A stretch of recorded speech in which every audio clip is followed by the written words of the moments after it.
নবী বলছেন, আল্লাহ আমার উম্মত যদি জাহান্নামে থাকে আমি কিন্তু জান্নাতে যাব না। আল্লাহ বলছেন আপনি না গেলে তো জান্নাত উদ্বোধনই হবে না। এবারে মামলা কি দাঁড়ালো? আল্লাহ পাক বলে যে আমি তাহকামুল হাকিমিন নিজেকে বলেছি, বিচার না করলেও তো জিনিসটা সুন্দর হয় না।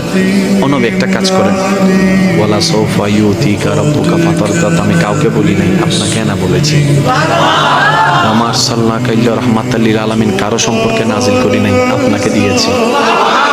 ওয়ালাল আখিরাতু খায়রুল লাকা মিনাল উলা, কাউকে বলি নাই, আপনাকে বলেছি। আর আমি আল্লাহ ভালো করে জানি আপনি হচ্ছেন উম্মতের দরদী নবী। আপনি নিজের জন্য কাঁদেন নাই, সন্তানের জন্য কাঁদেন নাই, পরিবারের জন্য কাঁদেন নাই, নাতির জন্য কাঁদেন নাই, যত কেঁদেছেন জীবনে সবকিছু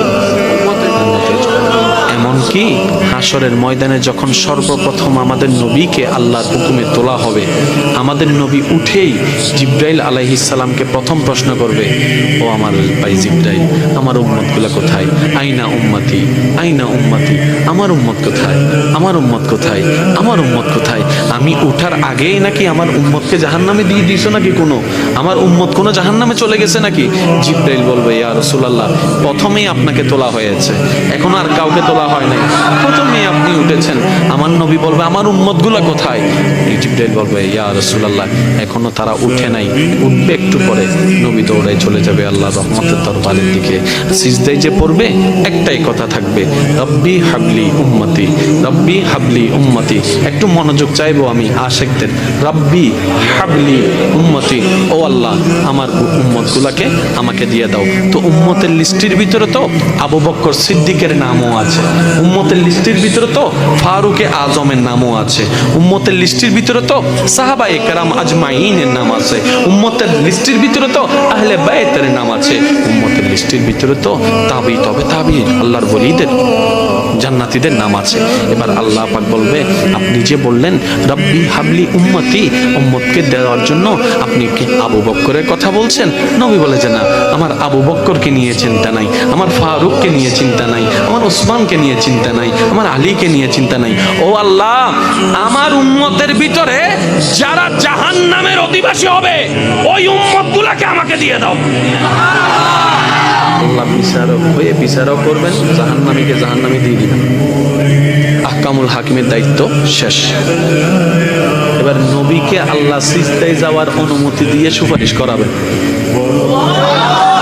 নবীর সুপারিশ কবুল করতে করতে নবীর উম্মতকে, আল্লাহর বান্দাদেরকে জাহান্নামী থেকে জান্নাতি করে দিবেন। জগৎ জিজ্ঞেস করবে, মওলা জাহান্নামী আবার জান্নাতি হয় কেমনে? ফেল কখনো পাস হয় না, পাস কখনো ফেল হয় না, কথা বলেন না। দিন কখনো রাত হয় না, রাত কখনো দিন হয় না, জাহান্নামী কখনো জান্নাতি হয় না। আল্লাহ তুমি যে জাহান্নামে দিলা এটা সঠিক, আহকামুল হাকিমিন বিচারক হয়ে দিছিল। আর জান্নাত পাইলো কেমনে? কই তোরা কি পড়স নাই? সূরা ফাতিহা 3 নম্বর লাইন, মালিক ইয়াউমিদ্দিন, আমি মালিকও, আমি বিচারকও, আমি মালিকও। বিচারক হয়ে বিচার করেছি, যার যতটুকু প্রাপ্য থাকে সেটা দিয়েছি, বিচার শেষ। এবার মালিক হয়ে, রহমানুর রহিম হয়ে দয়া করে জাহান্নামী থেকে জান্নাতি বানিয়ে দিয়েছি। আল্লাহ আমাদেরকে সে নিয়ামত অর্জন করার তৌফিক দান। নবী সাল্লাল্লাহু আলাইহি ওয়াসাল্লাম বলেন, তোমরা যদি কেউ জীবন্ত কোনো শহীদকে দেখতে চাও তাহলে তালহাকে দেখো, তার শরীরে প্রায় 60 থেকে 70টা দাগ ছিল, তারপরে তিনি শহীদ হন নাই সেদিন। আল্লাহ পাক তাকে হেফাজত করেছেন। তিনি বলছিলেন, আমি যখন যুদ্ধ করছিলাম, আর রাহিকুল মাকতুম বইটার মধ্যে আছে, আল্লাহ পাক তখন তাকে এত সাকিনা প্রশান্তি দিয়েছেন যে ঘুমে তার চোখ দিয়ে মানে শান্তির ঘুম চলে আসছে। তখন তিনি বলছেন, দুইবার আমার হাত থেকে তরোয়াল পড়ে গেছে ঘুমের চোটে। চিন্তা করতে পারেন, যুদ্ধ হচ্ছে, আল্লাহ পাক তাকে শান্তির ঘুম দিয়ে দিচ্ছেন চোখের মধ্যে। দুইবার অস্ত্র মানে তরোয়াল পড়ে যাচ্ছে হাত থেকে ঘুমের চোটে। তিনি শেষমেশ শহীদ হন নাই। নবী সাল্লাল্লাহু আলাইহি ওয়াসাল্লামকে ঘাড়ে নিয়ে উঠেছেন উহুদ পাহাড়ের উপরে। নবীজি বলছেন, তোমরা কেউ জীবন্ত শহীদকে দেখতে চাও, তালহাকে দেখো, সে জান্নাত ক্রয় করে নিয়েছে। আবু বকর রাদিয়াল্লাহু আনহু বলতেন, উহুদের দিনটা হচ্ছে তালহার দিন।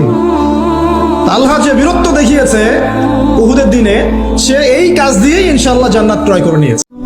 আর নবী সাল্লাল্লাহু আলাইহি ওয়াসাল্লাম কি বলছেন শোনেন। আল্লাহ নবী বলছেন, তোমাদের জন্য আনন্দের উৎসব দুইটা। কয়টা?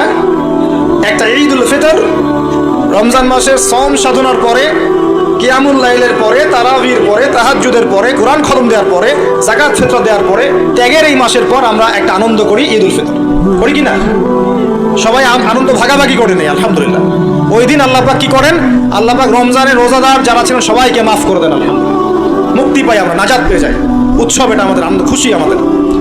আরেকটা হচ্ছে ঈদ উল আজহা, যখন ওই যে ইসমাইল আলাইহিস সালামকে যে কুরবানি করার মহান স্মৃতি, সেই স্মৃতিকে স্মরণ করে আমরা ইব্রাহিমী চেতনায় আবার কি করি? ঈদ উল আজহার এই পশু কুরবানি